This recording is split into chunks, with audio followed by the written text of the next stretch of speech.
Welcome back to the YouTube channel. I'm Joanna Kleinman, and today we're going to talk about language because the language that you use is not neutral. It's not just describing your life, it's actually training your emotional experience of your life.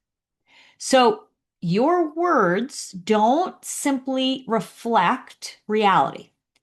They actually create your internal reality. And your internal reality is really what creates your experience of your external reality. So let me make this real. Let me give you an example. Okay. Imagine you pick up your phone and you see a text from someone you love and they need support, but this is a day where you are already completely overwhelmed. Okay. So your automatic mind, that's your inner critic mind, says, ugh, I have to deal with this. I don't have time. And this feels like another obligation, right? So then your shoulders get tight. Maybe your breath gets shallow. Maybe you feel irritated before you even respond. Okay. So now, same situation, different internal language. Wow, I get to show up for somebody that I care about. And this is really a moment where I can make a contribution. I can create something meaningful for this person. I can show up in love. And this is who I am. Now, when you are experiencing those thoughts in your mind, okay, there's a warmth that you feel. There's an openness. There's a willingness. The action doesn't change, but the language that you're using to describe that experience completely changed, which basically means one is the language of your automatic self. I call that your inner critic self. And one is the language of your authentic self. And these are basically the only two identities that we are ever anchored in. Now, this is how language works. Language certainly doesn't change what you're doing, it changes who you are while you're doing what you're doing. Okay, so now think about something professionally. Maybe you are building a coaching practice, maybe you're building a business. And so many people wake up automatically in inner critic speak, which is basically survival mode. How am I going to grow this thing? What's the strategy? What's the next step? Am I doing enough? Right? So your inner critic language sounds like I have to. I have to post. I have to figure out how to get more clients. I have to figure out how to make more money. So think about what that does to your nervous system. That feels like pressure, right? That's the language of force. That's the language of urgency, right? So the shift is into the language of your authentic self. I get to build something that really matters to me. I get to serve people who really benefit from what I have to offer. And I get to express what I care about. Same work, different internal feeling, right? Now, whatever it is that you're doing, whether you're sending out emails or you're engaged in marketing or you're engaged in creation, it feels like you're connecting. It feels like an invitation, right? Just to somebody to come into your world. Same responsibilities, completely different internal experience. So when you are in that inner critic language, that is survival driven growth. When you are in the language of your authentic self, that is purpose driven creation, right? So this is not just words we're talking about. This is identity. The language of one identity contracts you. The language of the other identity opens you.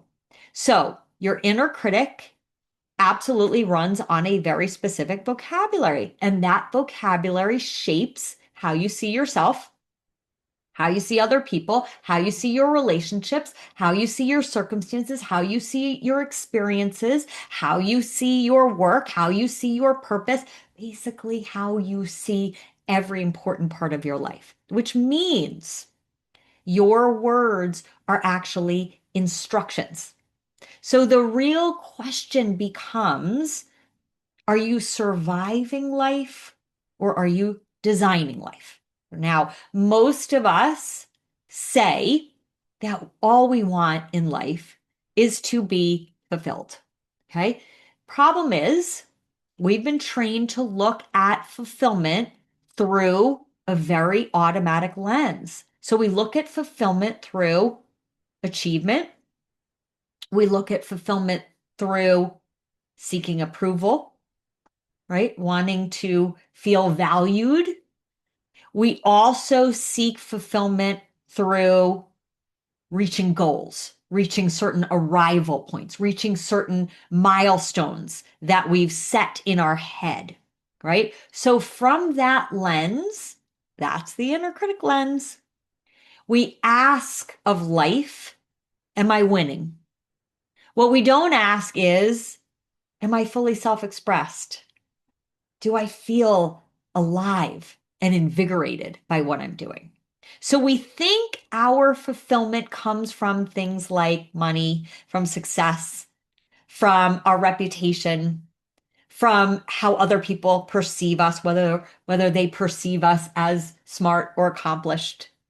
That kind of fulfillment is really fragile because it depends on external factors. So true fulfillment really comes from contribution. It comes from the meaning that you're giving to your life and what are you contributing out into the world, from actually caring about something that's bigger than yourself. That is where true fulfillment lies. So fulfillment has a very different language than success. Success asks how much, how fast, how big. Fulfillment asks, does this matter to my heart? Am I connected to something greater than myself?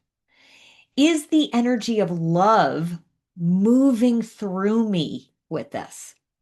Now, so for me, everything really comes back to one question, and that is, what language am I speaking right now? Am I speaking the language of my heart or am I speaking the language of my head?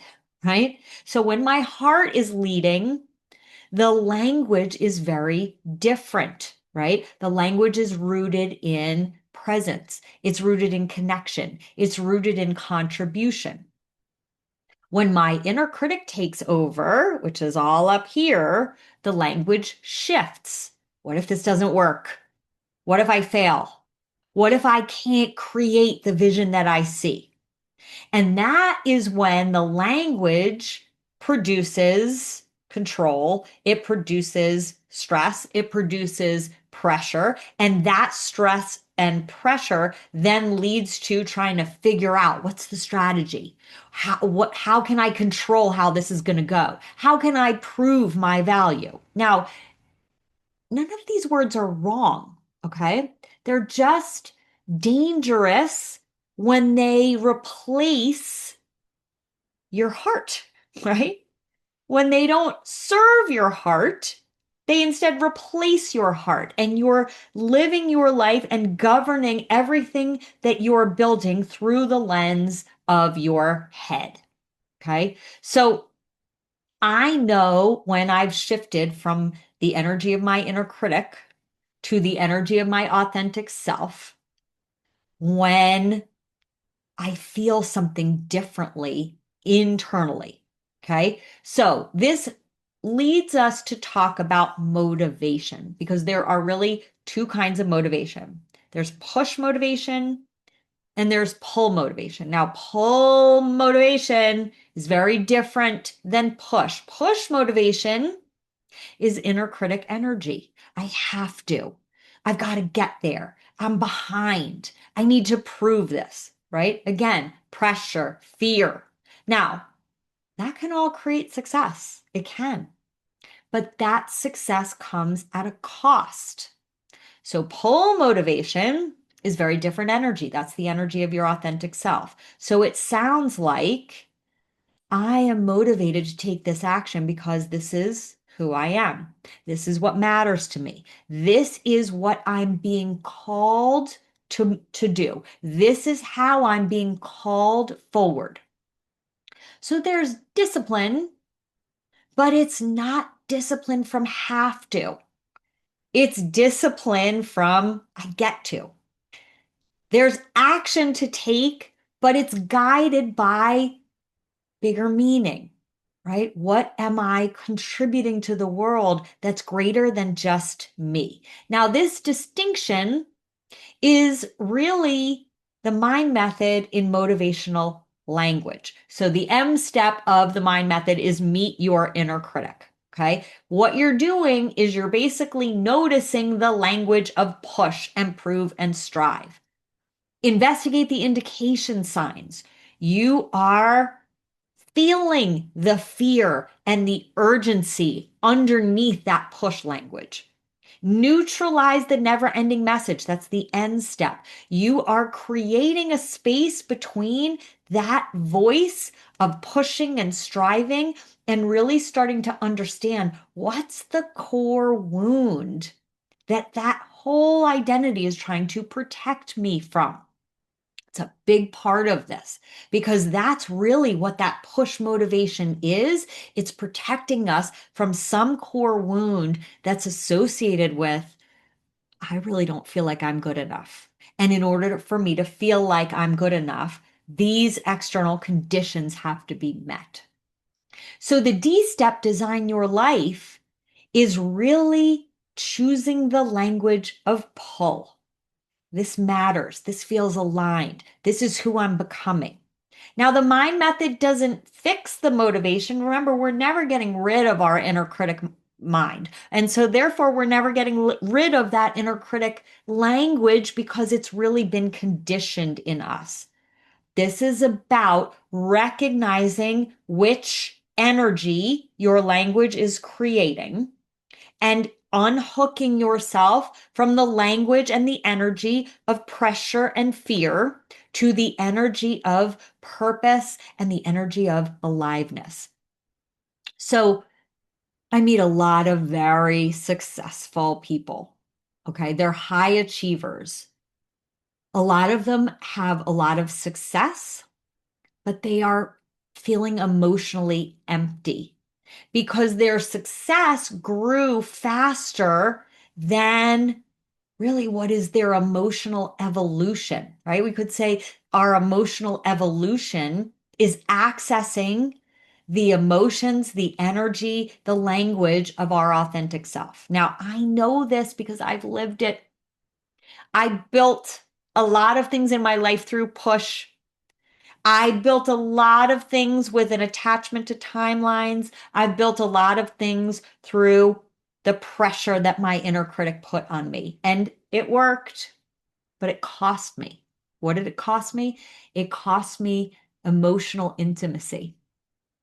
It cost me feeling fulfilled with the life I've already created. It feeling cost me feeling joy, right? It actually created a long time where I was frustrated a lot of the time, right? It cost me the ability to be present. It cost me the ability to bring play into my life, to joy into my life.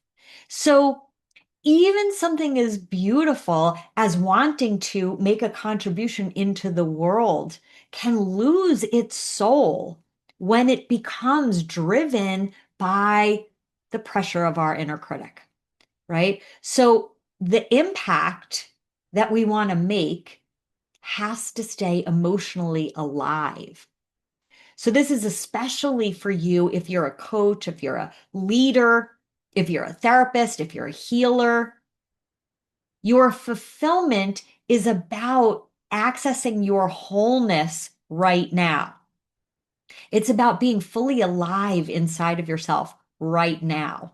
Now, you might have a hunger that you feel for more, right? That is also very important to see where your language in. There's nothing wrong for wanting more in your life, okay? When you are rooted in your authentic self, that's a call to wholeness. See, you can have everything and you can still be hungry. And it's not because you're ungrateful for what you have built and what you've created.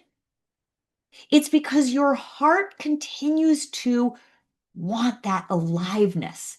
Your heart wants you to continue to create, to continue to serve, to continue to contribute in the world. So your fulfillment doesn't come from what you do. It really comes from how connected you are to that aliveness while you're doing what you do.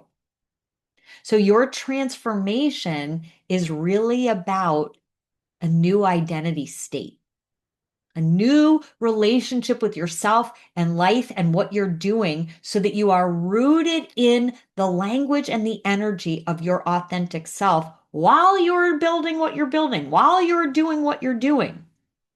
Now, this is from my personal experience. This is from working with thousands of people. This work cannot be done in isolation, especially if you're an impact maker. Your nervous system becomes the environment that the people that you serve are going to grow inside of. So you need to practice language and you need mirrors to show you where you are stuck in old, outdated patterns of language, old, outdated patterns of emotion, old, outdated patterns of behaviors, old, outdated patterns of that core wound resurfacing again and again and again. And we need to do this in repetition. This is not a one and done thing. We need to practice this repeatedly and ongoingly. And this is why we need to do it in community. Now, I created the Mastering Your Mind community for people who are contributing out in the world. If you're a coach, if you're a therapist, you're a leader, you are somebody that wants to make an impact and a difference in the world, this community is the place where you get to grow into your authentic self. You get to embody the nervous system that's going to have the people that you serve feeling a different energy coming from you. And if this conversation is stirring something in you right now, if you are not yet a coach or a leader or a therapist or a healer, but you know that there's some quiet pull that says, I'm meant to serve, I'm meant to guide, I'm meant to make a difference in people's lives. That's a calling. So the Mind Method certification program is certified through the International Coaches Federation. It is a 6-month program. It might be exactly what you're looking for. Our next cohort begins in March 2026. Now, we run several cohorts a year, so if you're listening to this after that time, it's not too late to apply. You can also join the Mastering Your Mind community if you're not ready for certification, but you want to live inside of this work and this language. Both links are in the show notes. One for the Mastering Your Mind community, one for the Mind Method certification program. The world doesn't need more people just managing their lives. It needs more people knowing how to live from their hearts. And if that's you, you probably already know. Thanks for tuning in today, and I'll see you on the next episode.